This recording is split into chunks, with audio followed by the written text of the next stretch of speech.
Prepare to launch in 3, 2, 1.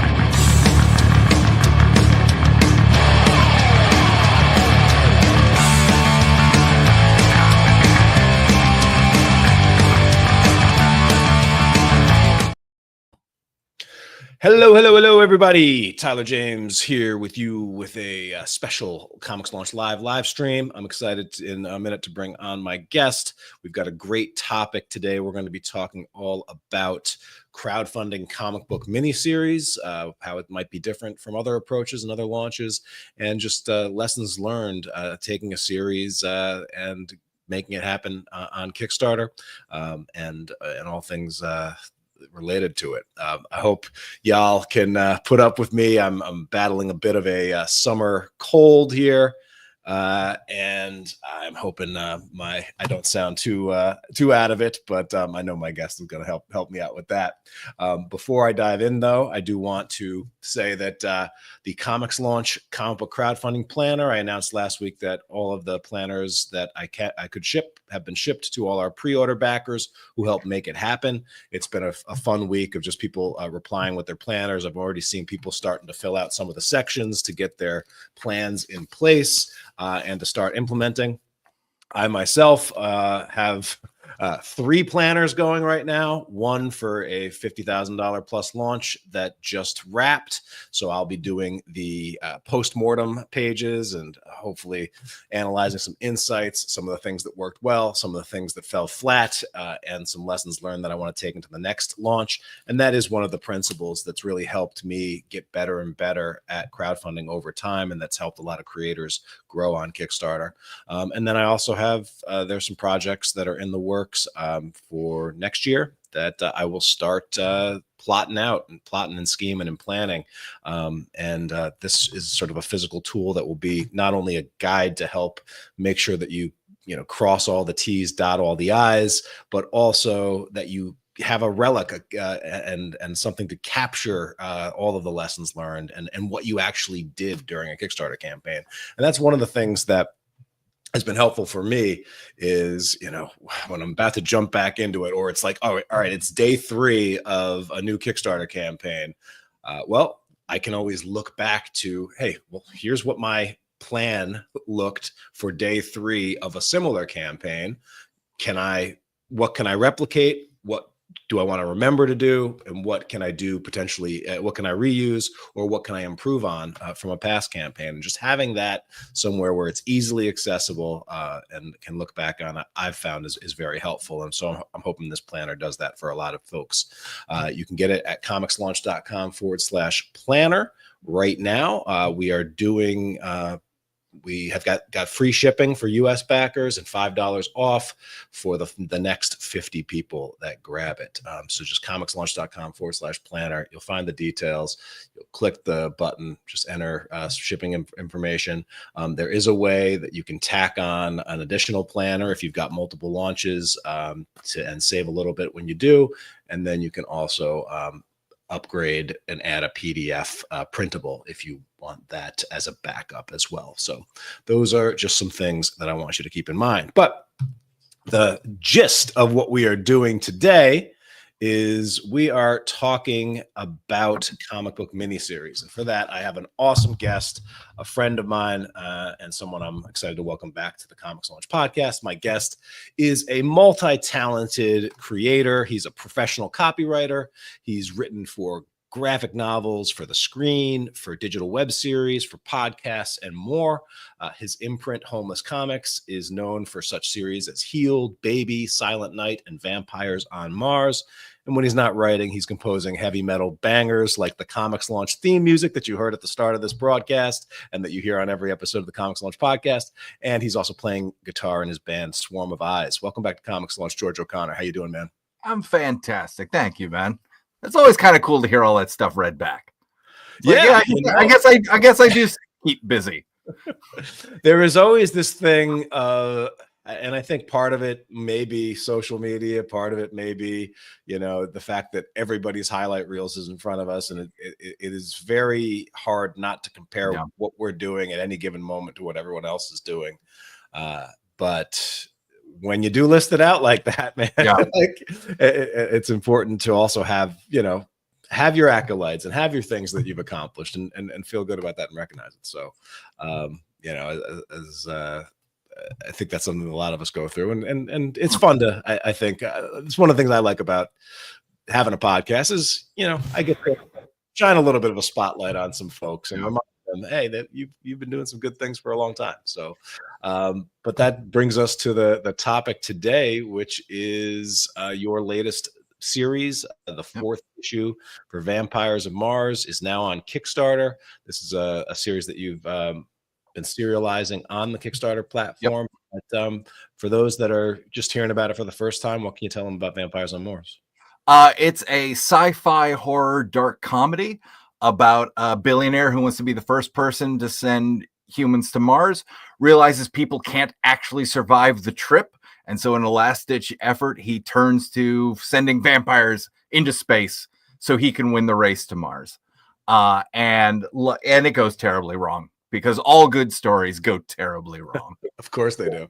And so this is something that you've, I remember the early days when this idea was percolating. We talked about it inside the ComixLaunch Mastermind, and this was something that I think you went into it thinking, okay, well, this is an opportunity to learn some new things, to test some things.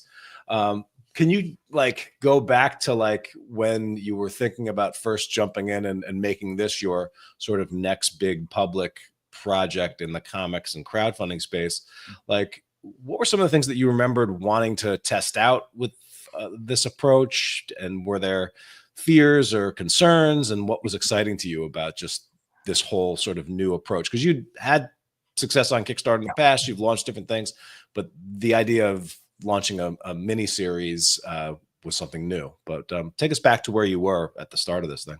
Yeah, so my background is I'd launched single issues and graphic novels and reprints and stuff like that. But I hadn't launched a serialized story like this. And we have an amazing group of people in our sphere that, Rob Multari jumps into my head right now, of people who have gone onto Kickstarter and serialized their books. And found a growing audience for them.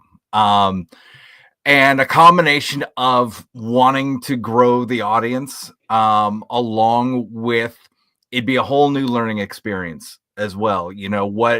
What is the same, what is different, bringing, 4 issues one at a time to the platform versus a done in one, whether it's a graphic novel or one shot single issue. So there was curiosity. Again, I got to thank you and the mastermind group. There was a ton of empowerment in those conversations to give it a shot. And as far as fears going, one, that nobody else would think this was a fun idea. I think that's always the scariest moment of, you think it's great. And working with Fernando Pinto on the art and our co-creator, Ellie Wright is our colorist, Justin Birch is our letterer, and James Emmett is our editor. Working with them was a blast, and getting pages back was fantastic. So I loved it. But would anybody else kind of pick up what we were putting down? And there's only one way to find out, right? And that's to launch, learn, and pivot as you go along. Yeah. And so, you ended up launching that first a campaign for the first issue. Great Alex Cormack cover image right there that kind of sold the that alone pairs nicely with the title to get the high concept across. But that is the gift that keeps on giving, man. And it was a strong, it was a strong launch, 237 backers, 6,600 plus raised. So, after that first launch was successful, what did that tell you about the prospect for this series? The prospect felt good. I think it was a good level set of how much work was going to go in to launching the series. the mastermind was still happening. And so there were definitely, panicky days on our calls, when you hit that mid campaign slump and you still got a ways to go. So, while in the moment it definitely was panicky, what I found were a bunch of tools and levers to pull for, as I was in that moment, but then also you catalog them for the next time that you might find yourself in a similar situation. You were kind of talking about that with the planner, and like you said, what did I do on the third day 3 campaigns ago that really popped that campaign? And now you get to start kind of building that repository of information and experiences. You survive, you dust yourself off. You realize, and again, like we were talking about, taking successes in, like, whatever that was, 237 people, a mix of friends and family, a mix of people who know me as a writer, and that's kind of it, and a whole bunch of new people who heard, the title and the log line, or like, that sounds cool. They came along and made it happen. And so, it might have been a fight, and there might have been a few existential dreads along the way, but at the end of it, like, those are real people who gave me and the team real money and real time and real interest. And again, dust yourself off. You look at that and you're like, okay, that's empowering and fueling for the next one. So what can we do for, issue 2, 3, 4 to build on the momentum? I'll go with easier. I don't know if there's a better word, but how to make the next campaign easier and maybe more successful. Maybe that's the better word to use in this scenario. Yeah. Well, that is, one of the things that I think is a sneaky advantage of serializing, is that there is a lot of upfront work that goes for crafting the first issue launch of a series. A lot of times, especially if you're trying to shoot for like a project that Kickstarter is going to love, and there's the branding elements, the specialized banners, the pitches, the high concepts, like getting your verbiage down. You're a wordsmith, but finding like the stuff that's really going to connect and sell this series, and you sort of do that. And in some ways, like every time you're launching a new series, you're starting from the ground up, you're starting from scratch. You've got to build all those things up. When it comes to the second issue, well, a lot of that stuff, assuming it went well the first time around, is not something that you need to resell, and so did you find, compared to your other Kickstarters that were sort of more or less for discrete projects, that launching the second issue, was that an easier process, putting together that page and that campaign the second time around than the first? It was, much like, anybody that goes to a convention and sells their book throughout the weekend, by the end of that last day, you are better at selling your book because you have tried to sell it for 2-3 days in a row to hundreds of people.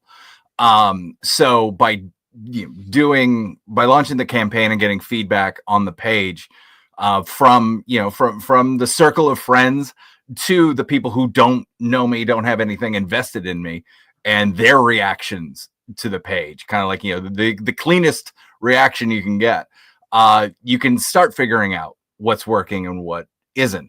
And the build is so much faster, because you've already done the hard thinking and planning and moving the Legos around to build the page. So the second time around, you've already figured out where you can start, and if you're keeping notes throughout the campaign, where you can tweak, whether it's a log line or moving text blocks A up, because that's actually hookier than what you originally had.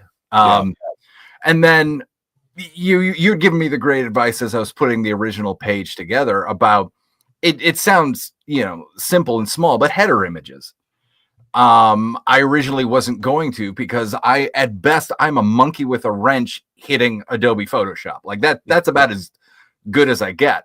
And so I wasn't going to put anything extra in there, but you and some of the other people had thrown it out there. It's like, this is an asset you will use over and over and over again. And so, yeah, it's, again, I'm not going to win any awards with that header, but thematically it ties everything together. It does elevate the page. And these headers were used for 2 years. That's pretty good ROI for what, ultimately may have been a half an hour or an hour's worth of work, 2+ years ago. Yeah, absolutely. And I think when I look at some of the successful series over there, like one of the things that makes each campaign that you do different is there's elements of things that you can add to spice it up or to make it feel like a new. I usually recommend, changing out the main cover image that you're using and putting a focus on the new covers and what's new. But there's a lot of creators that have success where it's like,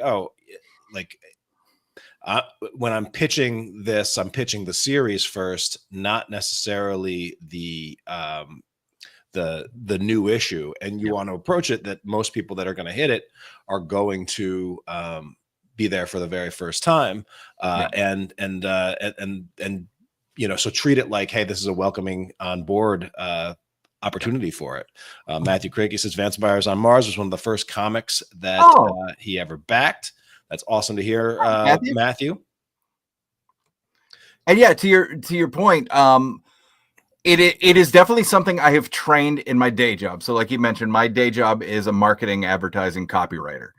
And, my job is to think user first. I think a lot of mistakes in any kind of writing is you're writing to yourself, or you're trying to write to make yourself sound cool or great. And really what you're trying to do is you're trying to make a human connection with one person on the other side. So I try and use a lot of like one person talking to another person language. And as we were putting this together, yes, it was always thinking about the new person coming to this page. Because in this ecosystem, right? Like Tyler, you launch something. I just need to know when it's launching and, show me the covers, so I can pick my favorite cover, and that's it. Like, I'm already sold on you. I'm already sold on a lot of people in our community. So, if you were to try and write a page that appealed to me, that's a waste of time, because you sold me 15 years ago. And you don't need to resell me. Someone who's backed issue 1 and is coming back for issue 2, they're already sold on the series. So show me the covers. Let me pick the cover that jumps out to me, maybe some of the other rewards, but I don't need to resell them on the thing they've already given money for and are happily coming back. So yeah, it's always thinking about, the person who needs this information the most is the new reader. Yeah. So, one of the things that is exciting, and you mentioned at the upfront, that is exciting about serializing and exciting about the Kickstarter platform and just, doing anything online, is that over time there is opportunity for things to grow, for things to improve, for the audience to grow, for discoverability. But we all, ideally in our head, we have this idea of like what growth looks like is a straight line. Well, every campaign must be better than the last in all aspects, more backers, more funding, easier, less stress, more, like bigger, better, bolder, etc. And we want it to be a straight, predictable line. And I know like stats are still kind of showing that overall, like the more you launch, the better launches tend to go. But that kind of like straight line, predictable growth is something that is rarely a direct line, I think, in practice. And as you look back at sort of what each of the launches. You did issue 1, then an issue 1 through 2, then an issue 1 through 3, issue 1 through 4. Now, and you've got 3 days left. It looks like this campaign is already, I mean, this is probably going to be the first one that tops 7K in funding. You know, knock on wood, don't want to jinx you, but you know, all signs point to that. And so this will be the most funded of the Vampire on Mars launches. But like, what did you sort of see? What did you learn? What were sort of your feelings as you started seeing, like, you know, the changes in the trend lines for this series over the course of launching? I will start with something ethereal but important: patience. You know, this is, if you count the first email I sent to Fernando about being the artist on this series, we're talking about like a 3-year journey, you know, if not more, to get to 3 days before the end of the last Kickstarter. And going into it, riding that fine line of patience and calm while still pushing. Which, you know, is something I am still trying to learn and figure out how to ride that rail smoothly. But being patient, and as much as I hate the phrase, you know, trust the process, you got to trust the process while, you know, still being a good collaborator. Still, you know, as the writer, I'm also kind of like the project manager on it, you know, being a good project manager, being supportive, being the biggest cheerleader of this book, both individually to everybody that works on it, and then, you know, with the megaphone. So being patient and being okay being patient, which is still a learning curve that I'm on. So that was my biggest takeaway. And that was repaid with the launch of this 4th issue. Because, you know, along the way, my goals for success is, like, funding is always going to be, you know, that's the most like tangible thing that you're going for. Outside of that, then I'm curious, all right, how many new people are coming on board? And that still steadily rose from 2 and 3. And then it all paid off in the 4th issue, where, you know, each campaign was, you know, a fight to around the last week. You know, maybe even the last couple. And when days. you say fight, what does that mean? Just like funding. Yeah. So you set a $5,000 goal for each. Is that right? No, the first issue was 6,000. Okay, the first issue was 6,000. Yeah, we did hit that, and we went. You know, I think maybe we rose 66. Yep. Or something like that. But yeah, that it was a lot of work. That was a lot of work, and you know, the longer into a campaign that you're not funded, the more stressful. If you allow that stress to come in, because it feels like you're close but not there yet, and so that does add, like, everything changes once you get over the finish line in terms 100%.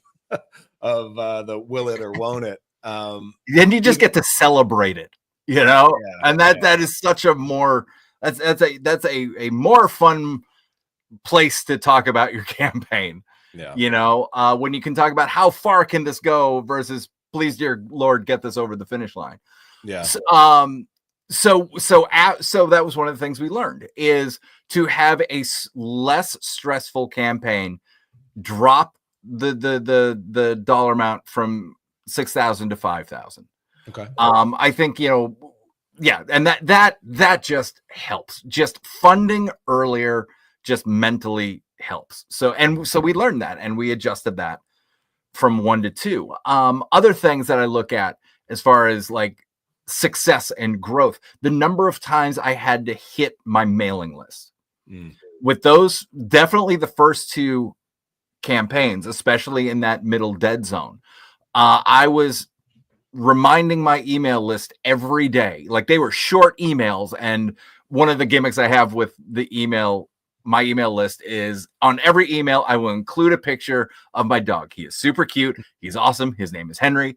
And so if you open the email, I promise you a cute picture of a dog. Right. And I keep that promise.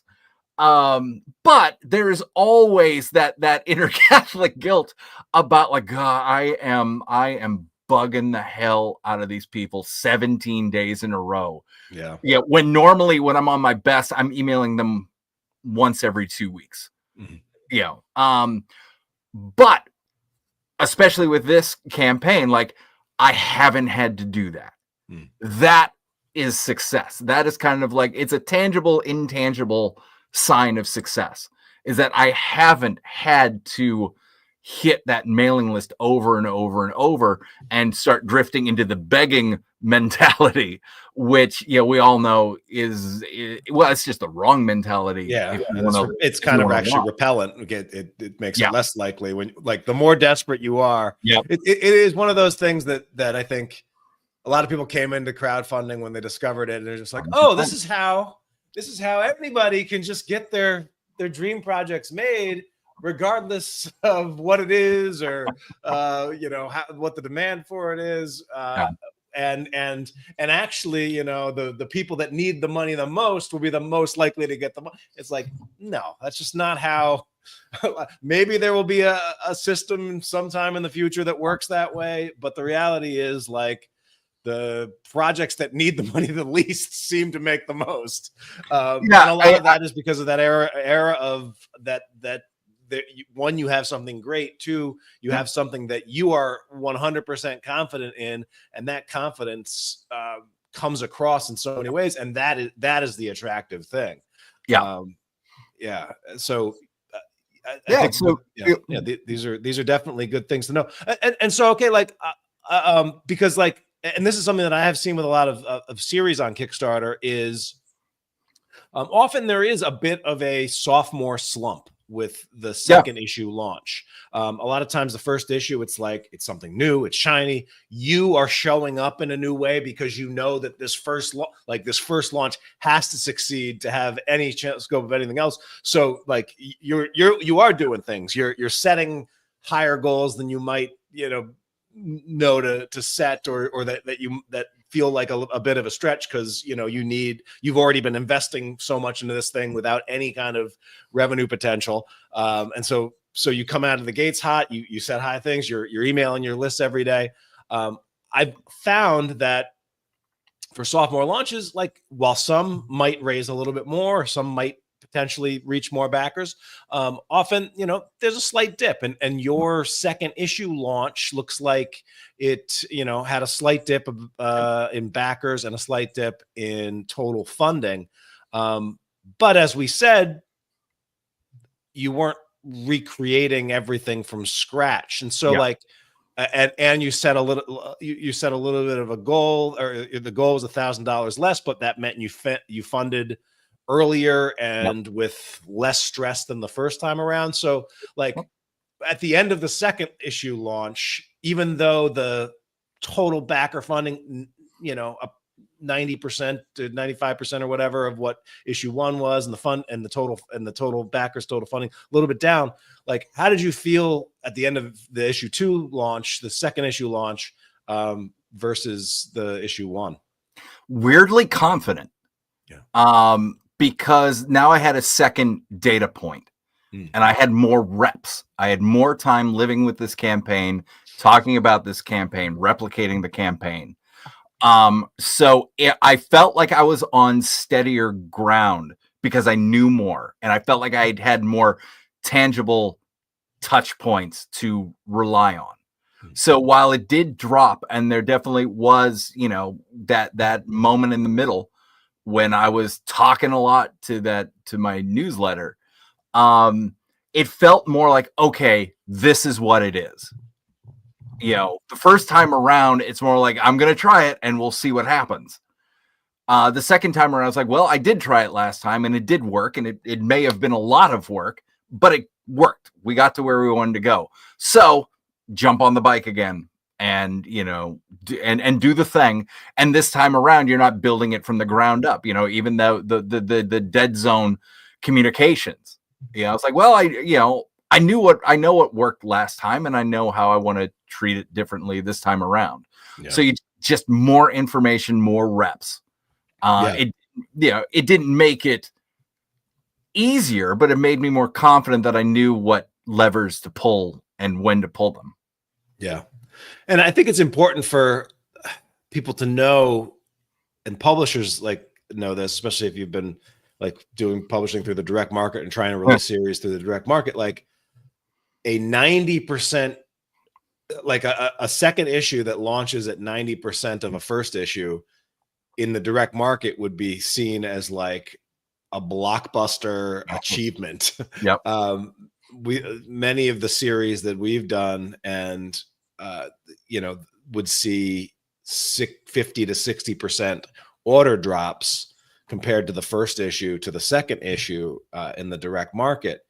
And that hits you a number of ways. It hits you because it's like, all right, well, the average, the order that we are getting from Diamond is, exactly 1-to-1, 60% less, but it also means that, oh, well, that many, when you're talking about like 1,000 issue drop, like that also means the cost per book is significantly higher because our print run is going to means it's going to be lower. So you're sort of getting hit from both directions. But on something like Kickstarter, where you have it's a little bit of a drop, but not that much of a drop. And some of the product that you're selling is backlist of number one that maybe you've already paid for. The prospects seem a lot rosier. And then the other thing that I think is important for people to think about, instead of like, because I could think that, we could get in our head as like, oh, from issue 1 to issue 2, you start thinking, oh, well, actually, I lost X number of backers or whatever, and now you feel like you're sort of behind the 8 ball. When in fact, if you take issue 1 and issue 2, and then just like if you exported all of those backers, you might actually have issue 1, you had 230 something backers. Now the series itself as an entity might have 400 backers total that have supported it monetarily, which I think is the better way to think about it. Because, I don't know about you, but like I'm someone that often will grab an issue from a series and then I'll come back to it and grab the trade and get caught up. But I probably wouldn't have done that if I hadn't had any touch point with the series. But I might also not necessarily be someone that's going to get every single issue and get every single thing like that. So I just mindset, I think when it comes to this stuff is very important. And by the, even if you don't get a single campaign that's over like 200 or over 300 backers, by the end of a 4-issue stretch, you might have reached 700 or 800 total customers, which is pretty cool. For an indie series, right? And now they're in our ecosystem. Exactly. The people that sign up for the newsletter, awesome. I get to create I get the opportunity to create a personal relationship with them, right? So maybe Vampires on Mars isn't their thing, but this like heartfelt retro slice of life might be right in the bullseye for them. So, they may dig me and they're just waiting for a project that more speaks to them. Cool. You're in my ecosystem. I'm going to earn your trust. I'm going to keep you entertained. Hopefully I'm going to hit you with, some good, useful positivity. And when the stars align, they're on board because I've already earned their trust. And then you've just got the levers of, the Kickstarter, Kickstarter updates, backer kit launch emails and all stuff like that. They're in different levers that you can pull throughout it. So even if they didn't come, like you were saying, like even if they didn't come back for issue 2, there's still a way I can talk to them. And I did have people who are like, I dug issue 1, I was waiting to get the whole thing, because and I get that. I've got friends who are like, I'm waiting so I can get all 4 issues at once. And I get that. And we're kind of talking about measures of success. Where it all like came back was the launching of the 4th issue. And like I said, each issue, like at best, that last week is where I funded. I was funded 3 days after I launched. This time. And because that's a lot of high dollar tiers that, yes, I've got fantastic backers who want to come in and get all the metal covers, or they want to get the the custom portrait that Fernando does. But this is also people who, one way or another, were waiting so they could get everything. So it's the $40 catch-up tier, it's the 80-something mega catch-up tier, or even just the $20 PDF catch-up tier. So if you just look at the dollar amount, so I guess that's another sign of success, is what's the average pledge level. And I'm pretty sure maybe by $10 a person, this campaign is outperforming everything else. So that, again, like when I'm walking away from this campaign and I do my own post-mortem, trusting the process and patience, like those are the two biggest things I'm going to walk away from this. And as we talked about all the way back at the beginning, as creators, patience isn't always our greatest asset. There's always a new story we want to tell. There's always the story we're working on that we desperately want to get out there as soon as possible. And for Wednesday warriors like me, who's used to a 4-issue series coming out over 4 months, asking like, hey, it's going to be a 4-issue series, it's over 2 years, like that's out of the norm and a lot to ask. But in the ecosystem, I kind of felt good that, like, hey, we were able to tell this complete story in 2 years. I know there are series that I have backed that there are 2 years between issues. But we set it up in a way that we could launch as quickly as I wanted to, which also helped keep things as calm and stress-free as possible, while knowing it's never calm and it's never stress-free. So what are you thinking about as the next thing and I think this is something that a lot of creators may, because and this is something that, like, when you have a self-contained mini series, I know some creators struggle with, okay, well, do I launch the last issue by itself? Do I skip the last issue and then just do a trade? Do I release the trade with the last issue, or do I release the issues and then come down the line a little bit later to release the collected edition, which is something that they ultimately want to have? But was this something that you wrestled with a little bit, and where did you come down on just the best approach for you?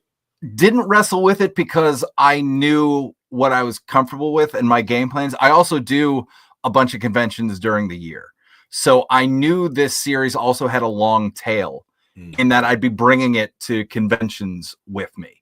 So, yes, I am happy to send as many copies of this out, after the campaign. But I also know I want some in backstock to bring to these conventions. So, and I was going to let the campaign dictate what that would be. So, we did our first issue order, and then the second issue was like, okay, this is actually our floor, and how many does that leave me with to bring to conventions? And somewhere down the line, I'm thinking realistically, maybe in 2 years, I will have sold all of the floppy backstock, and then we'll go to the graphic novel, because absolutely I'm a big fan of the graphic novel for so many different reasons, for economic reasons, packing reasons. It looks cool, like holding a trade paperback with a spine. It just feels cool. But again, patience. That legitimately maybe 2 years. And I'm okay with that. And we'll see how it goes. So I knew I wanted to launch the 4 individual issues because I wanted to try the audience building approach that, again, a lot of our family members have done and have had great success with. And I want to do that too. So that was the plan, knowing that at a minimum I'd learn a lot, and I have.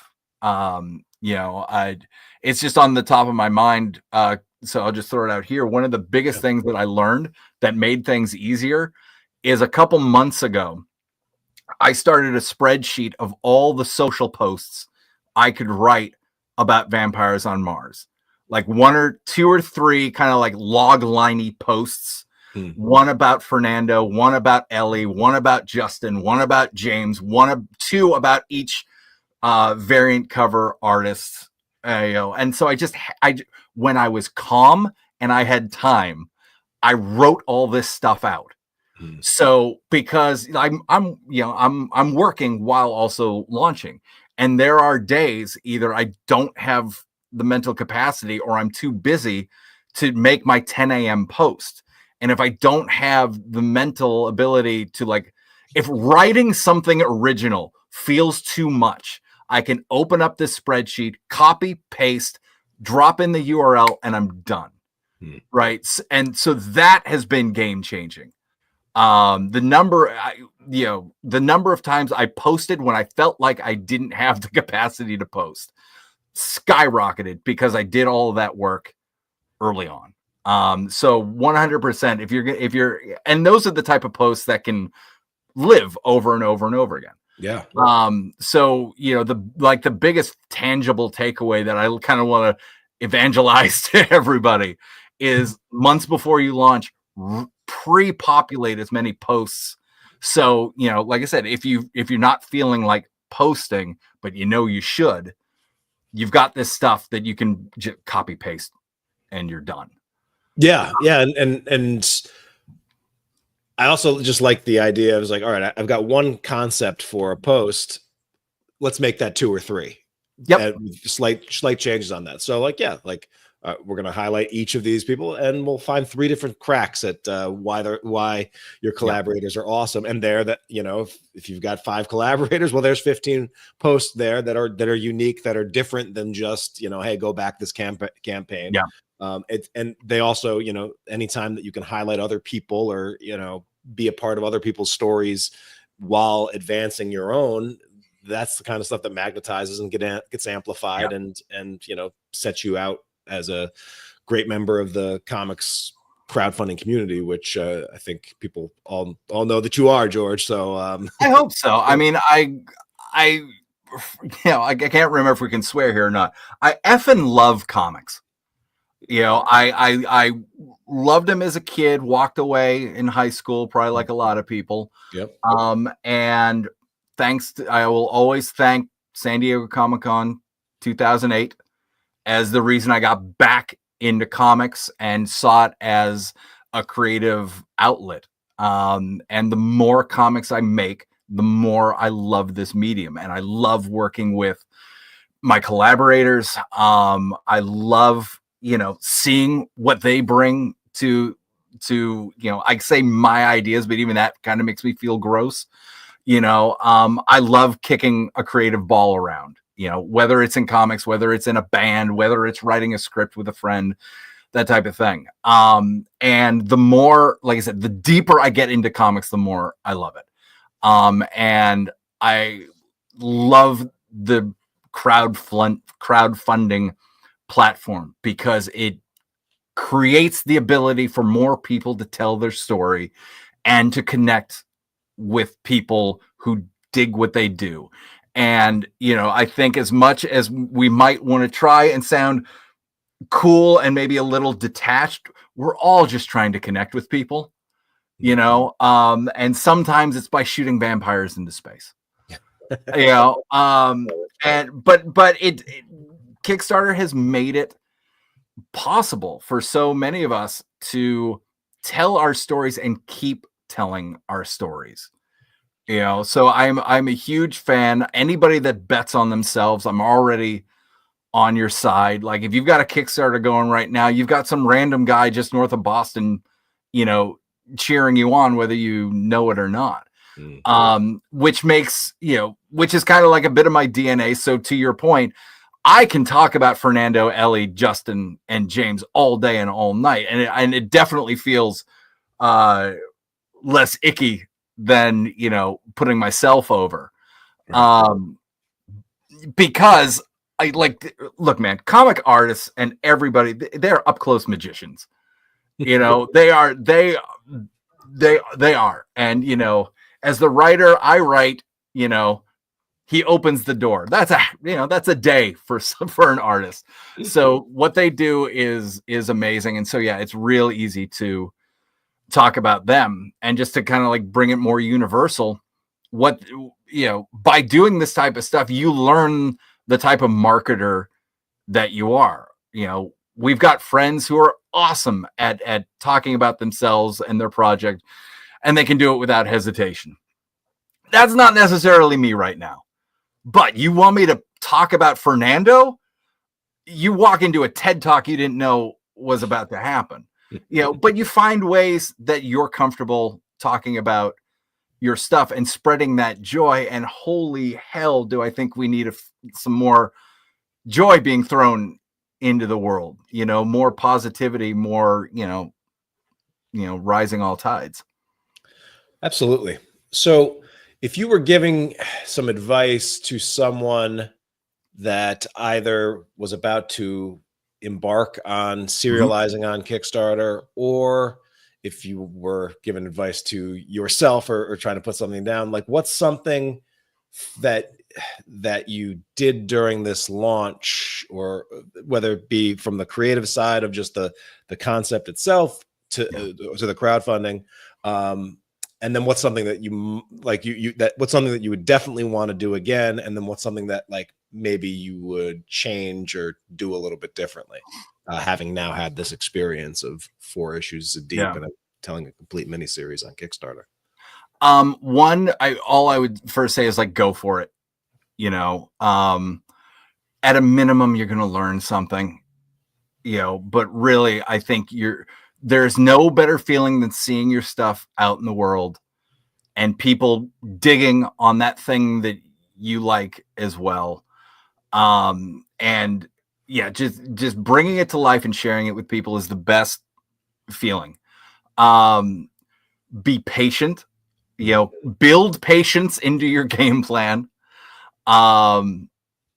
Know what you can and can't do, and be okay with that. And by that, I mean, I'm lucky enough that I could kind of like front load all the costs of the series, and I could sit on issue 4 for 2 years.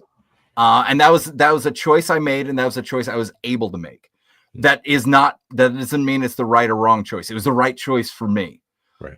So know that there is no right or wrong, so long as it fits what you can do, and then ultimately deliver on what you promise.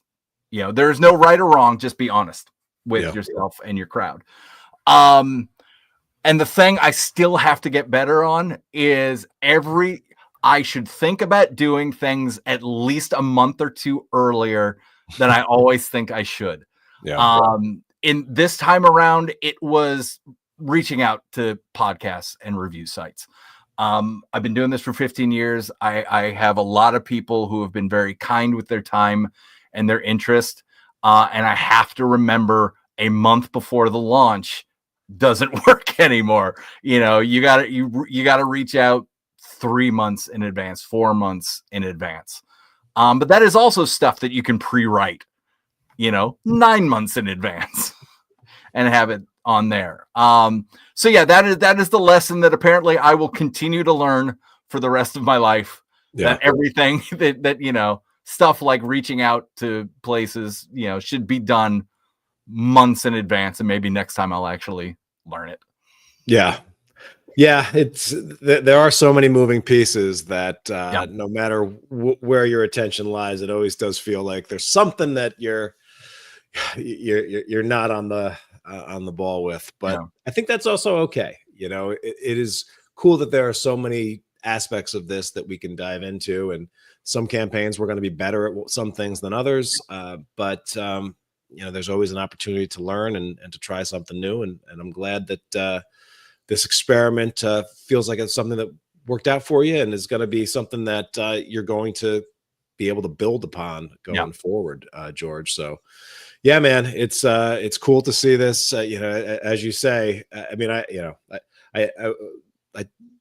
you say 3 years and patience and everything, but man, does that 3 years sometimes it feels like it's going so by excruciatingly slow, and sometimes it feels like it's a blink of an eye. I had a moment where my son was playing at a fountain Oh no. over the weekend, and I took a picture of him, and then I was like, just searched in my phone, fountain, and saw the last time I took a picture of him at this very same fountain, and he was wearing like a very similar blue shirt, and it was just like, man, like the growth in just 3 years goes by in a blink of an eye. But So, oh, sorry, go ahead.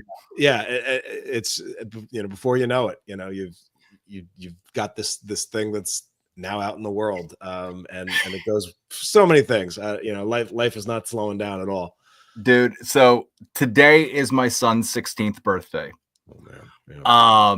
And now his arms are going over me for the hug, which is like, it's like, oh, that's where we're at now. Yeah. Is I'm the little spoon. Okay. Now, if he started carrying you up the stairs, that's when not yet. He's still a little guy. Like he's wiry. He has abs, so he's a jerk.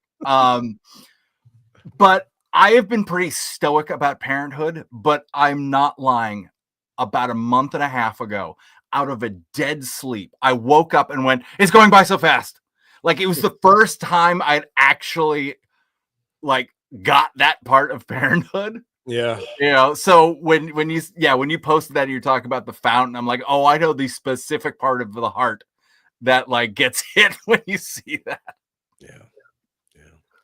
Well, one of the things that we get to do as comic creators is control time a little bit, at least in the pages of our stories. So even if we can't affect the straight line that the railroad of time is going on, at least when we're telling our stories, we can hit pause, we can go back, we can do prequels, we can so control what we can control, man. That's been 100% to do for forever. The project that is live for 3 more days as of this recording is called Vampires on Mars. It's numbers 1 through 4. You get the complete series. There's great catch-up tiers. They got metal covers. They got a tremendous number of guest artists that are doing great work. Like George really, he brought the thunder with this launch, and it's just a great looking series from top to bottom. I've been enjoying it. I hope you will too. But check it out, Vampires on Mars. George, any final tips, insights, ahas, or things you want to say to the comics launchers out there? Make the thing. Somebody out there wants to read it, and you might find somebody who needs to read it. Your voice is important. Your voice is valid. Make the thing. And there's an incredible community of like-minded individuals who have been exactly where you're at. And the best way I can thank Tyler for all of the confidence and all the information he's given me is to give it to somebody else. And you find those people, and that's your crew, and you can do anything. It'll be work, but you're going to have people rooting for you and ready and willing to help. We're out there. So please make the thing. Use your voice. Tell your story. Couldn't have said it better, George. Appreciate you being here, sharing it on Comics Launch. Hey, thanks to everybody tuning in and watching. Shout out to James Burton, MJ Massey, Matthew Crickey, and everyone else that catches the stream and the replay. Appreciate all of you. Can't wait to see what y'all launch next. Take care, everybody.